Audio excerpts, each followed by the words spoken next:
Tuhan bersamamu.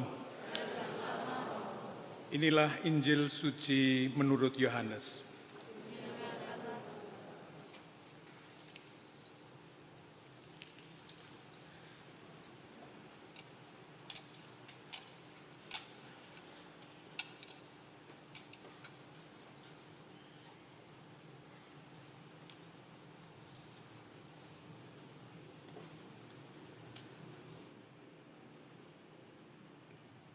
Dalam amanat perpisahannya, Yesus berkata kepada murid-muridnya, "Janganlah gelisah hatimu, percayalah kepada Allah, percayalah juga kepadaku. Di rumah Bapa-Ku banyak tempat tinggal, jika tidak demikian tentu aku mengatakannya kepadamu. Sebab aku pergi ke situ untuk menyediakan tempat bagimu. Apabila aku telah pergi ke situ dan membawa kamu ke tempatku, supaya di tempat di mana aku berada, kamu pun berada. Kemana aku pergi, kamu tahu jalan ke situ." Kata Thomas kepadanya, "Tuhan, kami tidak tahu kemana Engkau pergi. Jadi bagaimana kami tahu jalan ke situ?" Kata Yesus kepadanya, "Akulah jalan, kebenaran, dan hidup. Tidak seorang pun yang datang kepada Bapa kalau tidak melalui aku. Sekiranya kamu mengenal aku, pasti kamu juga mengenal Bapa-Ku. Sekarang ini kamu mengenal Dia dan kamu telah melihat Dia." Kata Filipus kepadanya, "Tuhan, tunjukkanlah Bapa itu kepada kami, sudahlah cukup bagi kami." Kata Yesus kepadanya, "Telah sekian lama aku bersama-sama engkau, Filipus, namun engkau tidak mengenal aku.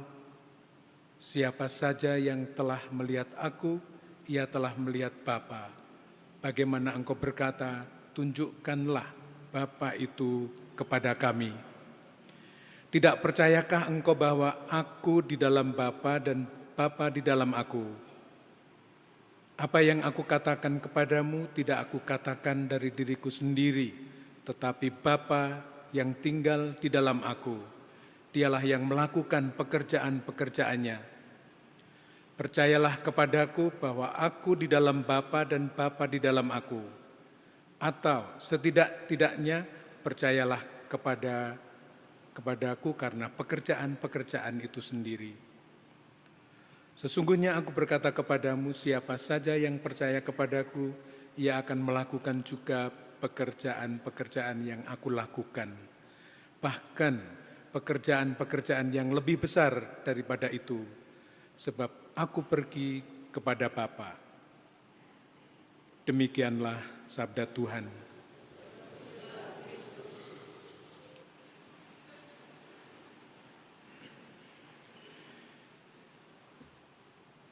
Bapak Uskup Robertus membuat surat gembala untuk Sinode Pendidikan Keuskupan Agung Semarang.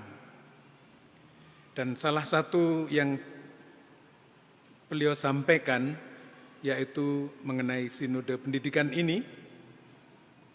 Di situ ditulis, dengan pola pendidikan yang diberikan oleh pendidikan Katolik, kita harapkan hasil yang membanggakan apa yang diimpikan, pribadi-pribadi yang beriman cerdas, tangguh, misioner, dan dialogis.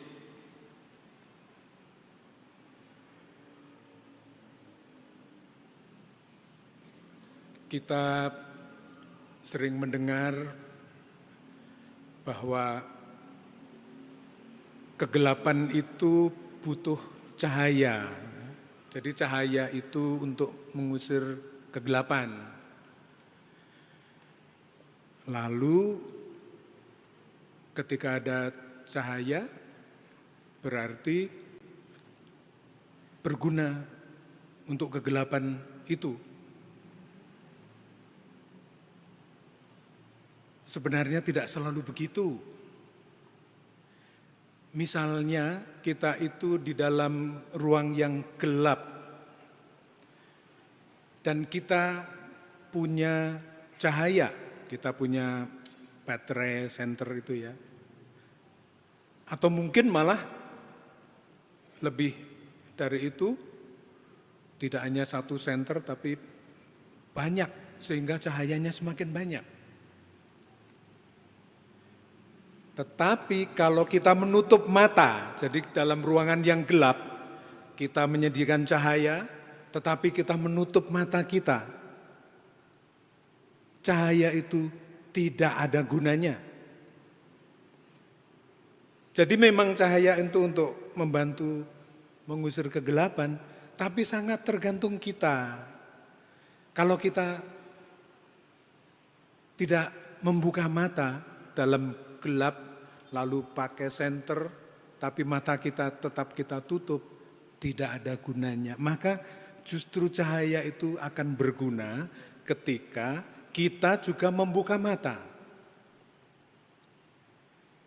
Dan mata dan cahaya itu sering diumpamakan sebagai lilin Paskah gitu ya. Tapi sebenarnya cahaya yang sebenarnya adalah cahaya Kristus. Dan mata yang harus dibuka itu tidak hanya mata yang di depan ini, tetapi mata hati kita. Jadi pendidikan yang baik juga pendidikan yang memberikan cahaya, lalu kita membuka mata hati kita. Dan ketika membuka mata hati kita, telinga kita dan semua tubuh kita itu terlibat, jiwa kita juga terlibat. Sehingga ketika ada ajaran-ajaran yang diberikan, kita juga semakin tidak hanya paham, tetapi bisa melakukan. Contoh, sekarang Tuhan Yesus itu ada di mana? Nah, Tuhan Yesus ada di mana? Ada di gereja Romo, ada di mana-mana. Iya, Tuhan Yesus ada di mana-mana. Nah, kita itu sering memikirkan Tuhan yang maha besar, Allah maha besar, maha mulia, semuanya yang besar-besar. Padahal Tuhan Yesus Kristus pernah mengajarkan, barang siapa memberi makan kepada orang yang lapar, memberikan minum kepada orang yang haus, mengunjungi yang di penjara, memberi pakaian pada yang telanjang, itu kamu lakukan untukku. Berarti Yesus itu malah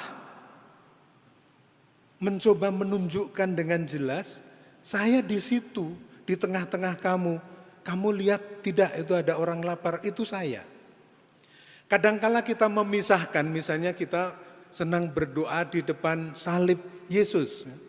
Jadi ketika memandang Yesus, lalu melihat salib, dan salib itu adalah salib Yesus yang telanjang.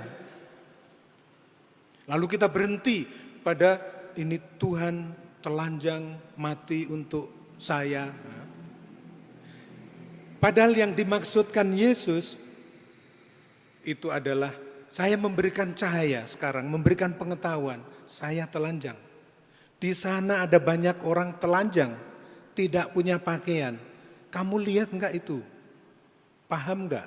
Kamu buka matamu atau enggak? Atau kamu tetap menutup mata, menutup hati sehingga tidak mau melihat apalagi menolong. Jadi Yesus itu memberikan ajaran, lalu kita lakukan karena kita tidak menutup mata. Sudah diberikan, sudah diterangi, saya di sana. Senternya itu sudah ke arah orang yang telanjang, orang yang tidak punya makan, tidak punya minum, tidak punya tempat tinggal, yang di penjara, yang sakit. Tapi kita menutup mata, jadi cahaya tadi tidak ada gunanya.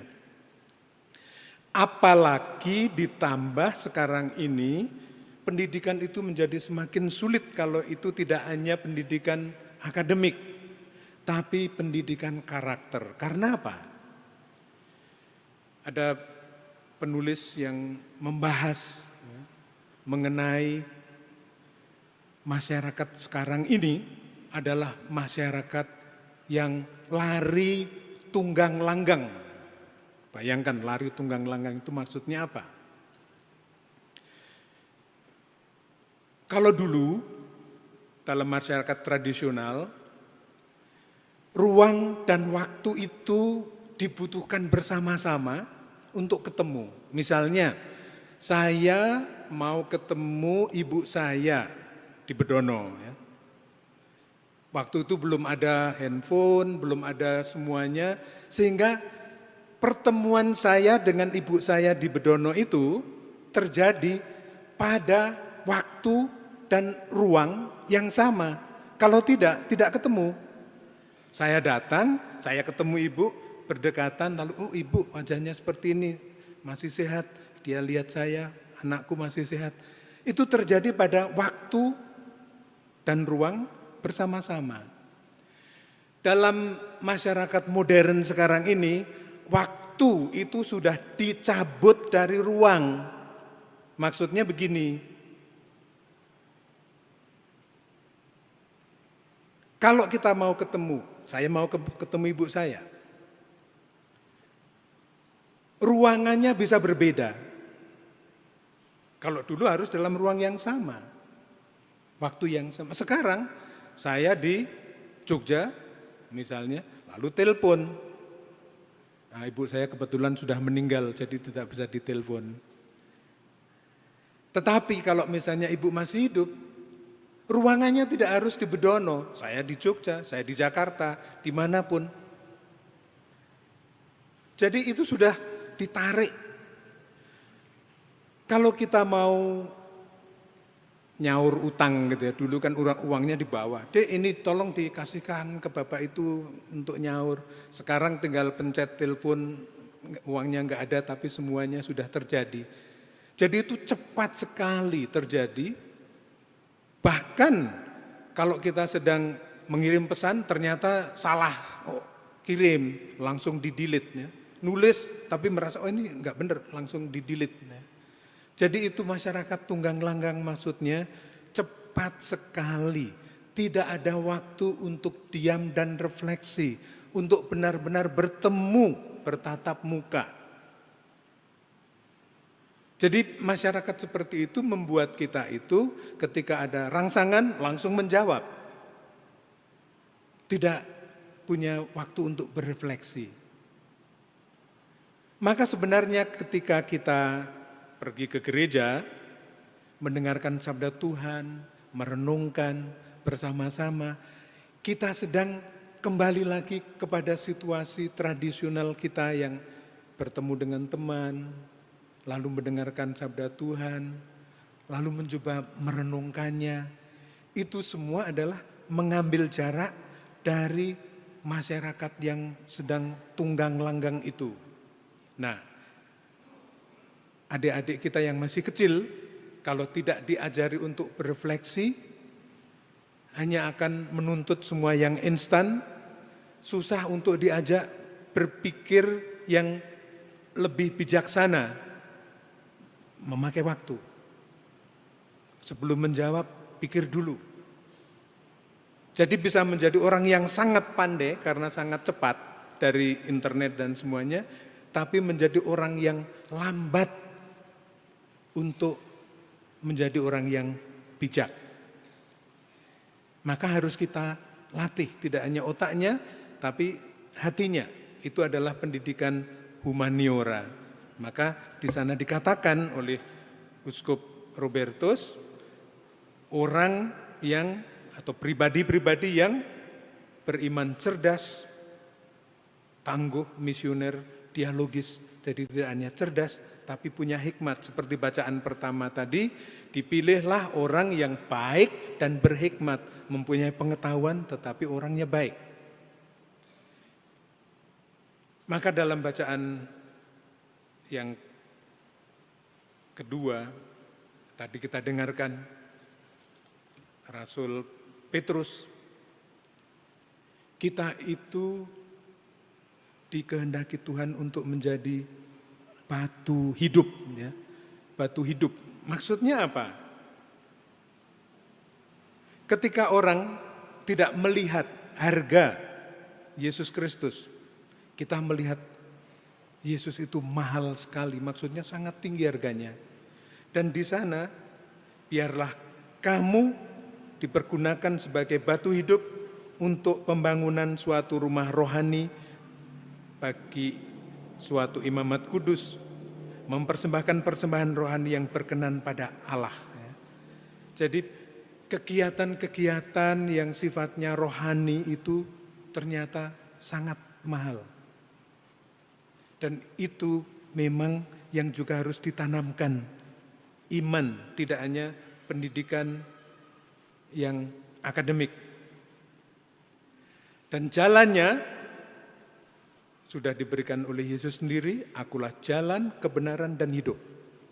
Dalam pendidikan itu ada segitiga yang harus diberikan, yang namanya kebenaran, yang namanya kebaikan, dan yang disebut keindahan. Jadi tiga itu, truth itu kebenaran, kebaikan, goodness, tetapi ada keindahan. Tiga-tiganya harus menjadi satu, tidak hanya kebenaran. Misalnya, kebenaran itu kan secara akademik, 5 tambah 5, 10 gitu ya. Misalnya begitu. Atau, agama saya paling benar, kebenaran, mau menyampaikan kebenaran. Atau, kamu salah, saya benar. Jadi nilai kebenaran itu sangat tinggi. Tapi tidak cukup. Orang yang pinter tapi tidak punya kebaikan, memakai kepintarannya untuk yang lain. Berarti ada yang namanya goodness, kebaikan. Dan juga ketika kita tuh menyampaikan yang benar dan yang baik, harus ada caranya yang indah, yang namanya beauty. Misalnya kita menegur anak dengan kasar, meskipun kita benar, meskipun kita baik, tetapi mungkin tidak indah caranya. Jadi hilang itu keindahannya, kesopanannya. Nanti anak belajar dari kita, kalau menyampaikan sesuatu yang benar harus kasar gitu kan. Lalu tidak ada sopan santunnya. Makanya mungkin yang juga dimaksudkan oleh Bapak Uskup, supaya kita menjadi orang yang pintar dan punya hikmat, bisa menyampaikan yang benar, yang baik secara indah dan sopan. Amin.